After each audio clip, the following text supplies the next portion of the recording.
Everyone, welcome back to my YouTube channel. So guys, आज की इस वीडियो में हम पढ़ने वाले हैं यूरिन की फॉर्मेशन जो होती है वो कैसे होती है। जो ये टॉपिक है बहुत इंपॉर्टेंट टॉपिक है, पेपर पॉइंट ऑफ व्यू से भी और कॉम्पिटिटिव एग्जाम के लिए भी। सो गाइज, यहाँ पे मैंने आप लोगों के लिए मैंने खुद से हैंड रिटन नोट्स प्रिपेयर करे हैं ताकि आप लोग भी इनको मेन पॉइंट्स को नोट डाउन कर सके। और ये बोर्ड पे मैंने इसलिए नहीं समझाया क्योंकि यहाँ पे बहुत कुछ लिखना पड़ता है और मैं नहीं चाहती कि आपका लोगों का जो है टाइम ज़्यादा वेस्ट हो। सो मैंने इसलिए यहाँ पे आज आपको पढ़ाया है ताकि कम समय में आप लोग ज़्यादा से ज़्यादा नॉलेज गेन कर पाएँ और जो मैंने यहाँ पे लिखा हुआ है वो आप लोग खुद भी नोट डाउन कर सकते हैं।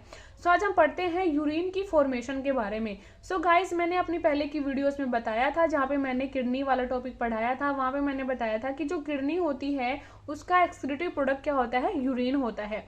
सो आप लोगों को पता होगा, मैंने पहले भी बता दिया, फिर से बता देती हूँ रिमाइंड कराने के लिए, कि जो यूरिन होता है ये एक ट्रांसपेरेंट लाइट येलो कलर का एक लिक्विड है जिसके अंदर 95% जो है वाटर है और रिमेनिंग 5% जो है उसके अंदर ऑर्गेनिक सब्सटेंसेस और इनऑर्गेनिक सब्सटेंसेस हैं। ओके, अगर मैं इसके पीएच की बात करूं तो एवरेज जो पीएच है यूरिन की वो 6 होती है और वो किसी कारणवश, जैसे कि किसी के खान पान की वजह से, ड्रिंकिंग की वजह से, अल्कोहल के इंटेक की वजह से, कुछ ड्रग्स की वजह से इसकी जो पीएच है वो वेरी कर जाती है। सो वेरी करती किस रेंज के अंदर, 4.5 टू 8.2 जो पीएच है वहां तक ये वेरी करती है। ओके, सो यूरिन की पीएच नॉर्मली कितनी होती है, 6 होती है, लेकिन वो वेरी करती है 4.5 से 8.2 तक। ओके, और मैंने आपको बताया ये 95% वाटर का बना है, दूसरा 5% इसका जो रिमेनिंग पार्ट है उसके अंदर ऑर्गेनिक और इनऑर्गेनिक जो है सब्सटेंसेस होते हैं। ओके, जो यूरिन होता है उसके अंदर ग्लूकोज नहीं प्रेजेंट होता। ओके, अब हम पढ़ते हैं कि यूरिन की जो फॉर्मेशन होती है वो किस तरीके से होती है। यूरिन की फॉर्मेशन के लिए 3 मेन प्रोसेस होती है। पहली आती है ग्लोमेरुलर फिल्ट्रेशन, दूसरी होती है रीएब्जॉर्प्शन एंड थर्ड आती है क्या, सीक्रेशन। ओके, अब हम नंबर वाइज पढ़ेंगे इनके बारे में डिटेल में। फॉर्मेशन ऑफ यूरिन जो है वो टेक्स प्लेस होती है कहाँ पे, different parts of the nephron. इससे पहले की जो मेरी वीडियो थी वहां पे मैं आप लोगों को नेफ्रॉन के डिटेल स्ट्रक्चर के बारे में पढ़ा चुकी हूँ। अगर आप लोगों को वो भी देखनी है तो आप मेरे चैनल पे विजिट कीजिएगा।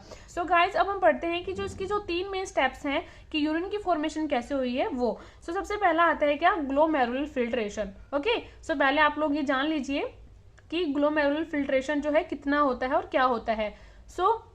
The amount of the filtrate formed by the kidney per minute is called glomerular filtration. मतलब कि कितना अमाउंट जो है किडनी ने पर मिनट फिल्टर किया उसको बोला जाता है ग्लोमेरुलर फिल्ट्रेशन। मतलब कि the amount of the filtrate की amount formed by the kidney per minute, की हमारे किडनी ने पर मिनट जो फिल्ट्रेट है कितना किया है उसको बोला जाता है ग्लोमेरुलर फिल्ट्रेशन रेट। ओके, और अप्रोक्सीमेटली क्या होता है, 125 ml पर मिनट जो है ग्लोमेरुलर फिल्ट्रेशन रेट होती है। 180 लीटर जो है पर डे हमारी किडनी फिल्टर आउट करती है ग्लोमेरुलर फिल्ट्रेट को। ओके, अब हम पढ़ते हैं ग्लोमेरुलर फिल्ट्रेशन के बारे में डिटेल में। देखिए, the first in urine formation is the filtration of the blood. सबसे पहले क्या होता है कि यूरिन की फॉर्मेशन होती है वो किस प्रकार से होती है, तो जो ब्लड होता है उसकी फिल्ट्रेशन होती है। फिर which is carried out by glomerulus. आप लोगों ने पहले का जो वीडियो था उसमें देखा होगा कि ग्लोमेरुलस जो है वो कौन सा स्ट्रक्चर है। ग्लोमेरुलस क्या होता है, टफ्ट होता है कैपिलरीज का जिसके अंदर एफरेंट आर्टेरियोल, याद रखना स्टूडेंट। एफरेंट का मतलब क्या होता है, जो ब्लड लेके आते हैं ग्लोमेरुलस के अंदर, है ना। क्या हुआ कि फर्स्ट स्टेप जो हुआ यूरिन फॉर्मेशन के लिए वो है फिल्ट्रेशन ऑफ द ब्लड का फिल्ट्रेशन हुआ है, which is carried out by glomerulus. Glomerulus क्या है, टफ्ट ऑफ कैपिलरीज है जिसके अंदर एफरेंट आर्टेरियोल जो है ब्लड लेके आती है और एफरेंट आर्टेरियोल जो है ब्लड लेके जाती हैं। क्या हुआ, glomerular capillaries are narrower than efferent arteriole. देखिए, जो ग्लोमेरुलर जो कैपिलरीज होती हैं वो एफरेंट आर्टेरियोल के कंपैरिजन में थोड़ी सी क्या होती है, नैरो होती है। देयरफॉर ब्लड प्रेशर जो होता है ग्लोमेरुलर कैपिलरीज के अंदर वो क्या होता है, हाई होता है। स्टूडेंट, यहाँ पे ग्लोमेरुलर कैपिलरीज और एफरेंट आर्टेरियोल का कंपैरिजन किया गया है जिसमें बताया गया है कि जो ग्लोमेरुलर कैपिलरीज होती हैं वो थोड़ी सी नैरो होती हैं, मतलब पतली होती हैं, जिस वजह से ब्लड प्रेशर जो है ग्लोमेरुलर कैपिलरीज के अंदर हाई होता है।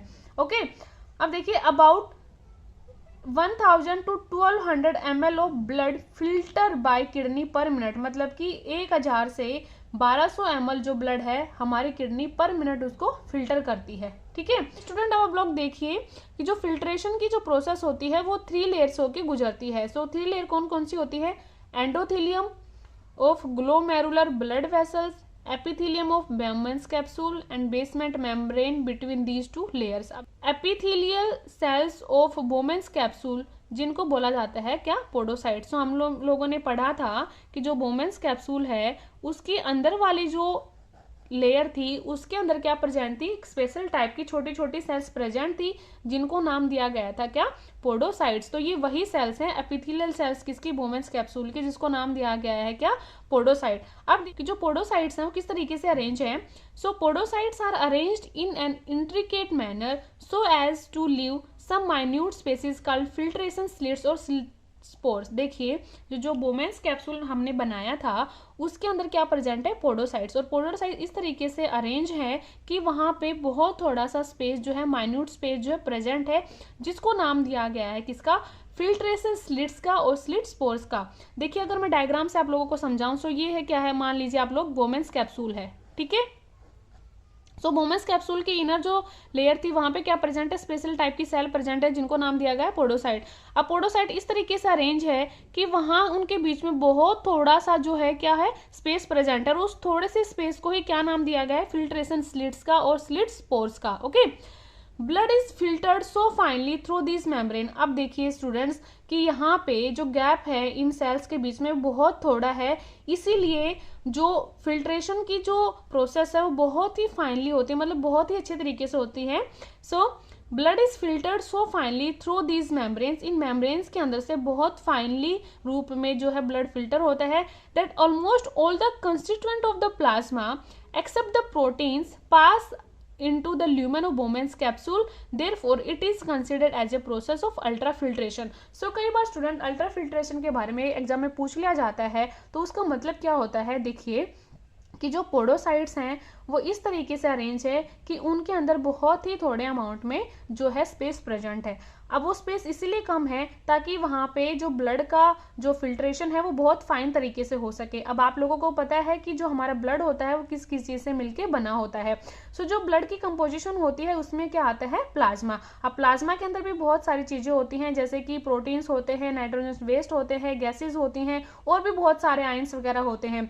सो क्या हुआ, जो प्लाज्मा की जो सारे कंपोनेंट होते हैं वो इजीली उन फिल्ट्रेशन से जो छोटे छोटे पोर्स थे वहां से पास आउट हो जाते हैं, एक्सेप्ट प्रोटीन्स, क्योंकि प्रोटीन्स का साइज थोड़ा सा बड़ा होता है इसलिए वो अच्छे से वहां से ल्यूमेन जो कैप्सूल है वहां से फिल्टर नहीं हो पाते। उसी प्रोसेस को बोला जाता है क्या? Ultra filtration. So ultra filtration का मतलब क्या हुआ कि blood is filtered so finally through these membranes that almost all the constituent of the plasma, कि प्लाज्मा के सारे constituents except the protein pass into the lumen of Bowman's capsule, therefore it is considered as a process of ultrafiltration। Ultrafiltration का मतलब ही आप इसके मतलब नाम से समझ गए होंगे कि बहुत ही फाइन तरीके से ब्लड का यहाँ पे फिल्ट्रेशन हुआ है उन सेल्स के थ्रू, जिसमें से जो प्लाज्मा है वो सारी पास आउट हो गई एक्सेप्ट प्रोटीन्स, और वो कहाँ पे गई है? ल्यूमेन ऑफ बोमेंस कैप्सूल, और वो जो प्रोसेस हुई है अल्ट्राफिल्ट्रेशन उसको नाम दिया गया है। दूसरा स्टूडेंट इसका स्टेप है वो हम पढ़ते हैं क्या? Tubular reabsorption. इसका मतलब क्या है?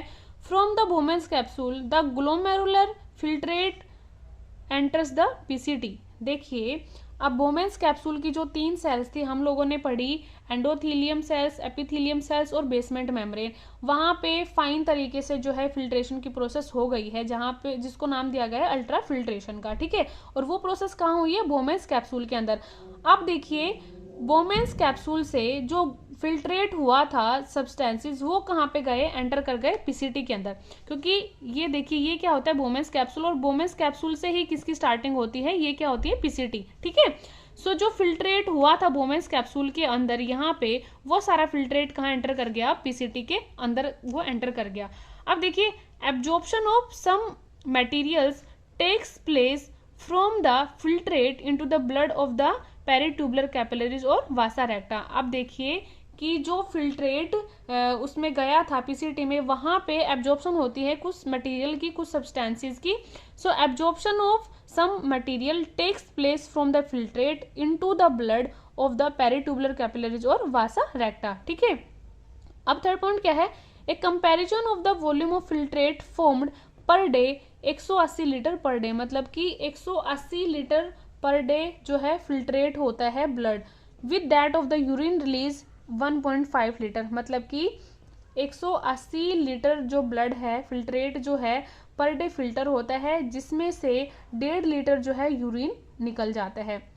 Suggests that 99% of the filtrate has to be reabsorbed by the renal tubules। इसका मतलब क्या था इस पॉइंट को बताने का कि जो हमारी रिनल ट्यूब्यूल्स होती हैं वो 99% जो फिल्ट्रेट होता है उसको रीअब्जॉर्ब कर लेती हैं, और उसका जो 1% बच गया उसको वो यूरिन की फॉर्म में रिलीज आउट कर देती हैं।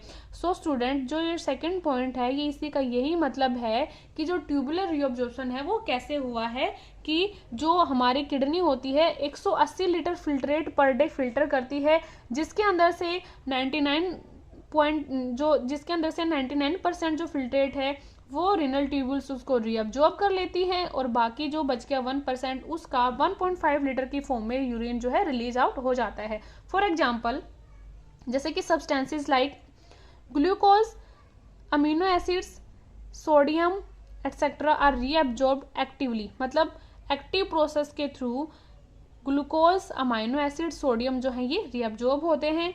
Whereas nitrogenous waste are reabsorb by passively, मतलब पेसिवली वो क्या होंगे, रीअब्जॉर्ब होंगे। Reabsorption of water also occurs passively in the initial segment of the nephron, मतलब कि नेफ्रॉन के जो इनिशियल सेगमेंट होते हैं उनके अंदर वाटर की रीअब्जॉर्प्शन भी जो है हो जाती है। अब मैं आप लोगों को एक डायग्राम दिखाऊंगी, उसमें आप लोग देख पाएंगे कि कौन से हिस्से में किस टाइप का जो रीअब्जॉर्प्शन है वो हुआ है। आप लोग अब ये डायग्राम देखिए ध्यान से, यहाँ पे आप लोगों को पता लग जाएगा कि रिनल ट्यूब्यूल जो होती है और जो हमारे पूरी जो नेफ्रॉन का स्ट्रक्चर है उसके किस पार्ट में किस टाइप के जो सब्सटेंसेस है उनका रीअब्जॉर्प्शन हुआ है। क्योंकि मैं आपको पहले बता चुकी हूँ कि जो ट्यूबुलर रीअब्जॉर्प्शन जो स्टेप है इसका मतलब ही यही है कि जो किडनी ने फिल्टर किया है उसका 99% वो वापस से रीअब्जॉर्ब कर लेती है, और जो 1% है वो यूरिन की फॉर्मेशन में उसको एक्सक्रीट आउट कर देती है।